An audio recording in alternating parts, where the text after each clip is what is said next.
지금까지 뭐 자주 언급했던 어떤 책이 하나 있는데, 이제 그 책이 바로 철로 역정이란 책이었습니다. 역사 속에서 기독교인들에게 가장 많은 영향을 미쳤던 책 가운데 하나, 철로 역정. 그런데 또 한편으로 인문학의 이 고전 가운데 가장 또 유명한 책 한 가지가 있는데, 이것은 뭐 세상 사람들도 아마 다 기억하고 있는 그러한 책 가운데 하나, 신라권이라는 책이 있습니다. 신라권.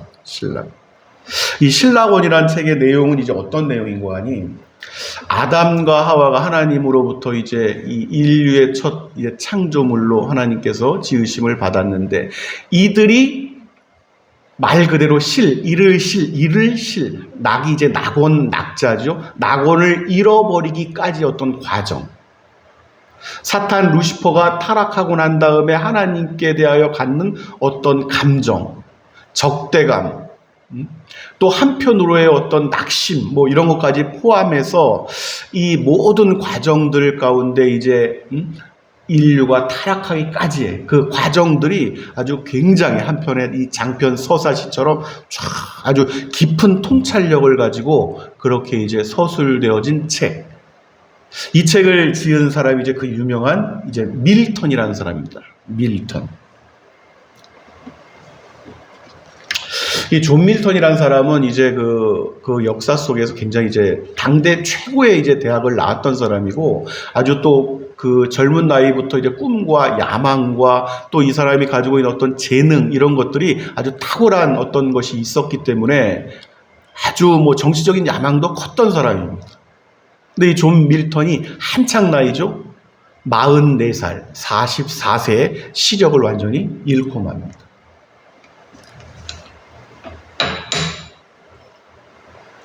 이 사람마다 뭐 어떤 당혹스러운 뭐 어떤 고통의 깊이, 이런 것들이 다 다르겠지만 저마다 이 존 밀턴 개인적으로는 아마 큰 고통과 상실감이었을 거예요. 이제 그러한 상황 가운데 놓여 있을 때에 이제 존 밀턴이 하나의 음성을 듣게 되는데, 그것이 무엇인가 하니, 1달란트를 가지고도 충성을 다하라 하는 음성입니다. 1달란트를 가지고도 충성을 다하라. 그리고 이제 그 결과물로 나타난 것이 바로 그 유명한 신라권이란 이 책입니다. 신라권.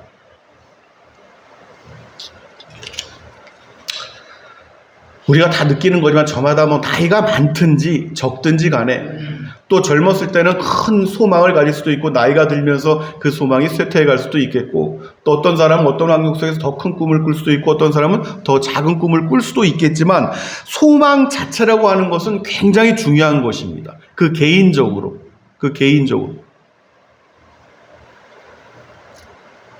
근데 이제 사람의 고통이란 것은 무엇인고 하니, 그 소망이 간절하면 간절할수록 시간이 흘러도 그 소망이 이루어지지 않는 것처럼 느껴질 때에 이제 그 낙심, 낙담, 이제 이러한 것들이 그 사람을 고통스럽게 한다 하는 것이죠. 고통스럽게 한다. 이러할 때 이제 성도는, 세상은 어떻게 할지는 모르겠어요. 그런데 성도, 하나님께서 선택하신, 따로 구별하신 이 사람들은 이러한 환경 가운데서 어떻게 해야 될 것인가, 또 무엇을 우선적으로 돌아보아야 할 것인가 하는 것이죠.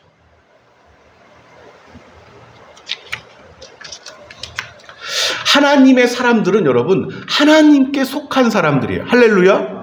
그래서 이러한 소망을 가지고 있고, 그 소망이 간절한데 그럼에도 불구하고 자신이 품고 있는 소망이 이루어지지 않고 응답받지 못하는 것 같을 때에 먼저 돌아보아야 하는 것은 무엇인고 하니, 하나님의 사람들은 이 소망이 과연 어디에 속한 소망인가, 먼저는 이 소망이 어디에 속한 소망인가,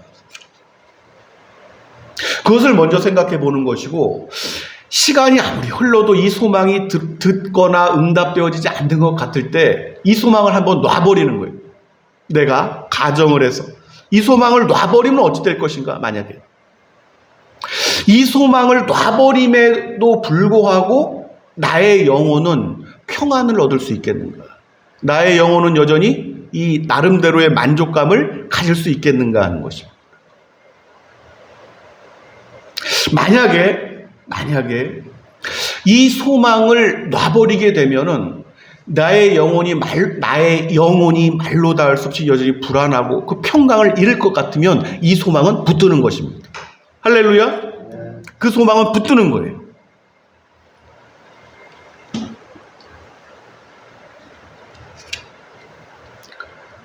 그래서 사람이 이 분별하는 것이 중요한데, 내가 품고 있는 소망이 하나님께 기도할 때마다 하늘에 속한 소망이 분명하다면 이 소망은 포기하지 않는 것입니다. 할렐루야. 그렇게 기도를 해야 돼요. 또 마땅히 나의 연약함을 인정하고 하나님께 이 소망을 붙들고 내가 여호와 하나님 나의 하나님께 계속 기도하기를 원합니다. 이렇게 이것 또한 기도 제목이 될 수가 있는 거예요.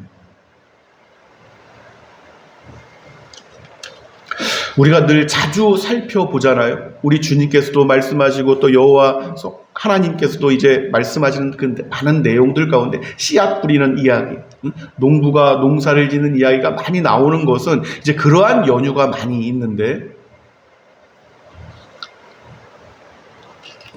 이게 저마다 다 다를 수가 있어요. 소망의 어떤 여러 종류도 다르고 소망의 크기도 또 다를 수도 있고, 어떤 사람은 저 사람은 무슨 저것을 소망으로 가지고 있을까? 저 소망을 그냥 놔버려도 돼. 이렇게 생각할 수 있는데 그 사람에게는 그 소망이 정말로 큰 소망일 수 있단 말이에요. 어떤 사람보다도.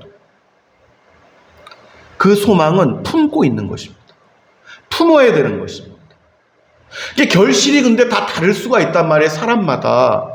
재능과 또 재질과 기질과 환경과 자라왔던 어떤 역사적인 환경 다 다르기 때문에 그 하나의 결실을 얻기 위해서는 어떤 이 소망은 10번, 20번을 두드려야지 겨우 결실을 얻을 수 있는 것이 있고, 어떤 것은 수백 번을 두드려야지만 결실을 얻을 수 있는 것이 있단 말이죠. 곡식도 마찬가지고 또 나무를 통하여 얻는 결실도 마찬가지고, 어떤 나무는 몇 수년이 흘러야지만 그 첫 열매를 맛볼 수 있는 나무도 있단 말이에요. 어떤 나무는 심으면 그 다음 해에 바로 수확할 수 있는 나무도 있는 것이고. 그래서 이 결실을 얻을 때 사람들은 이제 그것을 무엇으로 부르는고 하니 축복이라 이렇게 부릅니다. 세상 사람들은 자신이 수고하고 뭘 해서 아둥바둥 치열하게 해서 얻는 결실들을 자신의 어떤 이러한 것들로 여기지만 하나님의 사람들은 그것을 축복이라고 여기는 거예요. 할렐루야. 왜냐하면은 그 결실을 주시는 분은 하나님이라고 믿기 때문에 그렇습니다. 하나님이라고 믿기 때문에. 그 대전제가 그거예요. 하나님께서 주시면 내가 그 결실을 얻을 수 있다 하는 분명한 믿음이 있어야 됩니다. 분명한 믿음. 우리가 여러분 잘 아는 그래서 이제 계시의 말씀들 속에서 우리보다 앞서 믿음의 길을 걸었던 그 사람들의 생애를 다시 한번 돌아보고 또 다른 분의 생애를 돌아보고 또 돌아보고, 기독교 역사도 마찬가지예요. 한 번씩 다 돌아보는 것입니다. 하나님의 축복을 어떻게 이 사람은 받았는가? 우리가 잘 아는 야곱을 보세요. 천성적으로 욕심도 많았지만 하나님을 만나게 되면서 나중에 좀 겸허해진 사람으로 바뀝니다. 그럼에도 불구하고 이 사람의 기질적인 것을 보면 야복 강가에서 하나님께서 나를 축복하지 아니하시면 내가 결단코 내가 놓아드릴 수 없다. 야복 강가에서 우리가 다 기억하고 있죠? 몸부림을 치는 거예요. 자신의 허벅지 관절이 어긋날 정도, 그 고통이 굉장하다고 하는데 이스라엘 사람들 그래서 지금도 그 부분을 안 먹잖아요. 허벅지 관절이 뒤틀릴 만큼 고통스러움에도 불구하고 붙들고 안 노는 거예요. 축복하지 아니하면 내가 보내주지 않겠다. 그래서 야곱이 얻게 된 이름이 무엇입니까? 이스라엘. 겨루어 이긴 자. 할렐루야. 우리가 잘 아는 여러분 이 선지자 엘리사라는 사람을 기억하세요. 엘리사 역시도 자신이 스승으로 여기고 추앙하는, 정말 추앙하는 엘리야를 쫓아내는. 그래서 엘리야가 이제 승천을 하게 되는데, 엘리야 떠날 그 스승을 붙들고 그 당신의 영감을 갖다 2배 갑절이나 내게 허락하지 아니하시면 내가 이 뒤쫓는 것을 멈추지 않겠다 하는 거예요. 엘리야가 돌아가라 하고 가는 곳마다 선지 훈련생들이 있었어요. 생도들, 선지자들을 준비하는 그 생도들이 있었어요. 이들이 뭐 만류해도 소용이 없습니다. 아주 간절한 그 소망이 있는 거예요. 스승 엘리야가 받았던 그 영감에 갑절을 내가 반드시 그 축복을 받겠다 하는 일념이 있는 거예요. 이것이 믿음입니다. 믿음이란 말이에요. 포기하지 않는 거예요. 주변에 하나님의 사람들 아니에요. 다 엘리야도 그렇고 생도들도 그렇고. 근데 자신이 그것을 놔버리면 평강을 잃는 것입니다. 이 사람은 야곱도 그렇고. 우리가 믿음에 대해서 우리가 이 착각하면 안 되는 거예요. 타고나는 것이 아니란 말이에요. 저 사람은 태어날 때부터 믿음이 선천적으로 좋은 사람, 이렇게 여겨서는 안 되는 것입니다.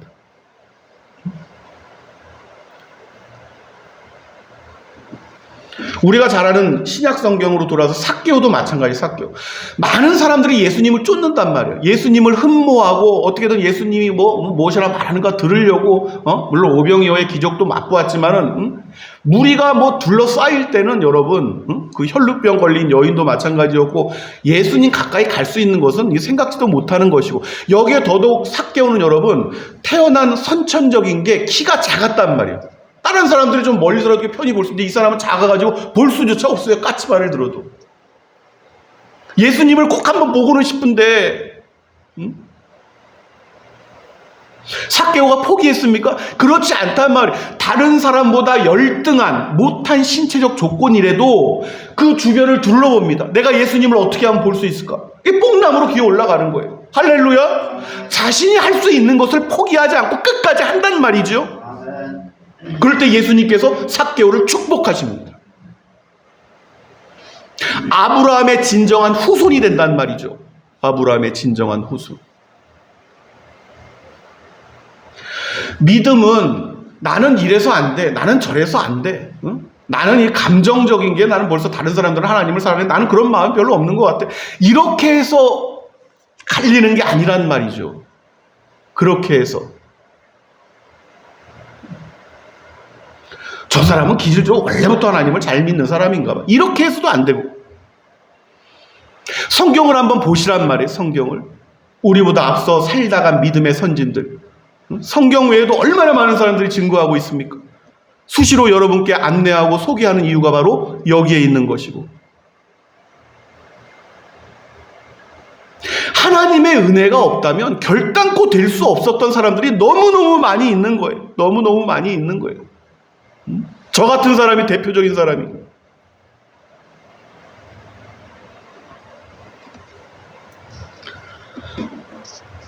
너무 힘들어서 포기할 만한 어떤 상황이 되었을 때에 하나님의 사람이, 세상도 그것을 알아봅니다. 그러할 때 오히려 더 그 사람을 공격하게끔 되어 있어요. 여러분 그런 거 본 적 있으세요? 닭이라든가 어떤 이 가축들 중에서 병든 어떤 개체가 있으면은 이것들을 다른 것들이 더 막 쪼아서 공격합니다. 그 죽여버리는 거예요. 아예. 사람의 본성 가운데 그런 것들이 있더라니까 그러한 틈을 기가 막히게 봐요. 그때는 연합해서 그 존재를 비웃고 우롱합니다. 학교에서 왕따가 그러한 경우예요. 왕따가 그 본성에서 드러나는 그 악이 그러한 거란 말이죠. 이 왕따라는 문화가.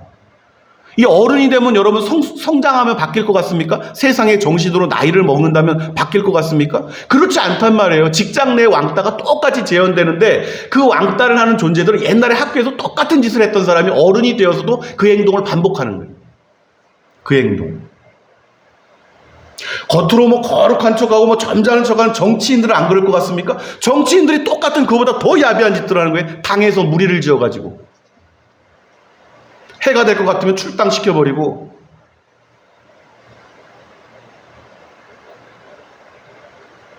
본질이 그렇단 말이죠. 본질이 여러분. 그럴 때 오늘 여러분 이 3절 말씀 보세요. 3절, 오늘 주신 3절 말씀 똑같아요. 사람들이 뭐라고 하냐면은, 사람들이 종일 내게 하는 말이 네 하나님이 어디 있느냐 하오니 내 눈물이 주야로 내 음식이 되었도다. 이 말씀을 반복해요. 10절에도 또 반복합니다. 내 뼈를 찌르는 칼같이 내 대적이 나를 비방하여 늘 내게 말한다는 거예요. 내 하나님이 어디 있느냐 하도다.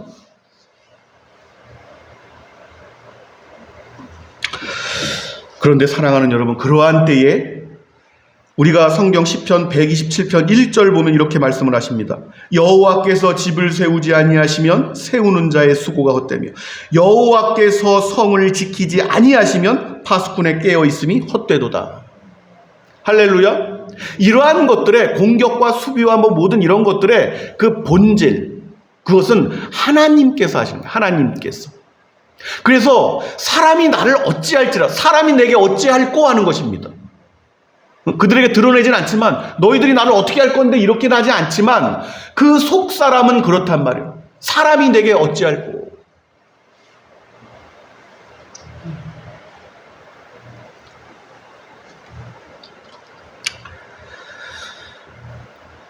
하나님의 아들, 딸들이 무슨 소망을 품든지 간에 중요한 것은 그 소망을 이루도록 행하시는 분은 하나님이십니다. 명확한 거예요. 이것은 명확한 것입니다. 소망의 응답이 없을 때는 내가 어떻게 할 것이 아니라 하나님께 묻는 거예요. 뭐든지 하나님께 묻는 것입니다. 씨름할 만하면 하나님과 씨름하는 것이고, 야곱처럼 기도를 가든 뭐를 하든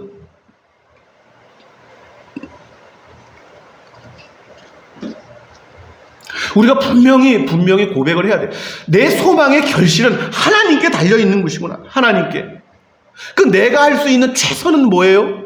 이 소망을 놓으면 내 영혼의 모든 평강을 잃어버릴 것 같아. 그러면 그 소망을 붙들고 있는 거예요. 여전히 붙들고 있는 것입니다. 시간이 지나도 붙들고 있는 거예요. 그럼 내가 할 수 있는 것은 무엇이에요? 포기하지 않는 것입니다.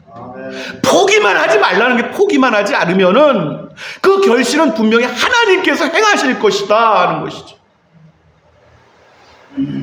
사람이 보기 안 될 것 같아 보일 수도 있다니까요. 안 될 것 같아 보이니까 세상이 손가락질하면 네 하나님이 어디 있는데, 네가 믿는 하나님이 어디 있는데 이렇게 조롱을 하는 거예요.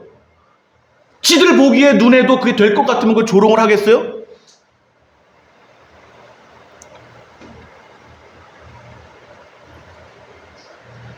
하나님께서 나를 언제 이끄실고 나의 소망을 언제 들어주실고 그 손길을 지속적으로 의뢰하는 것입니다.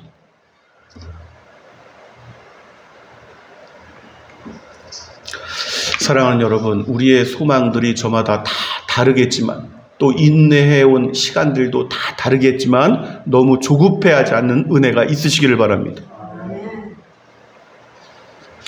이 믿음이라는 것은 결국은 여러분, 아브라함이 100세에 이삭을 얻고 많은 말씀들을 하신 연유가 거기에 있지만, 사람마다 다르고 하나님의 경륜과 예비하심이 다 다르겠지만 결국은 그 결실 또한 하나님께 달려있는 것이기 때문에 그렇습니다. 우리의 소망의 결실. 오늘 우리에게 주신 11절 말씀이 이제 그 내용이에요. 11절 말씀이. 내 영혼아, 시작. 내 영혼아, 내가 어찌하여 낙심하며 어찌하여 내 속에서 불안해하는가. 너는 하나님께 소망을 두라. 나는 그가 나타나 도우심으로 말미암아 내 하나님을 여전히 찬송하리로다. 아멘. 아멘. 소망을 누구께 두라고요? 하나님께 두라. 소망을. 너는 소망을 하나님께 두라. 우리가 오늘 이러한 믿음으로 소망을 가지고 우리에게 각자 주어진 그 시간, 그 여정길, 인내함으로 힘있게 걸어갈 수 있는 은사가 함께 하시기를 우리 주 예수 그리스도의 이름으로 축원합니다. 아버지